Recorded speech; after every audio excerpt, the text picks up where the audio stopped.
Azerbaycan sübut etti ve dünyaya nümayiş etti ki Azerbaycan'da demokratik, hukuki, dünyavi devlet kurulur.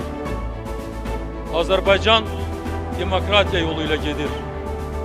Ve ben bugün bir daha beyan ederim ki bu bizim strateji yolumuzdur. Bu yoldan biz ardıcıl olarak gideceğiz ve bu yoldan biz hiç vakit dönmeyeceğiz. Azerbaycan'ın geleceği gençlere məxsusdur. Biz Azerbaycan'ın bugünkü genç nesli için, Azerbaycan'ın gelecek nesilleri için yaxşı bünövrələr qoyuruq, yaxşı əsaslar yaradırıq.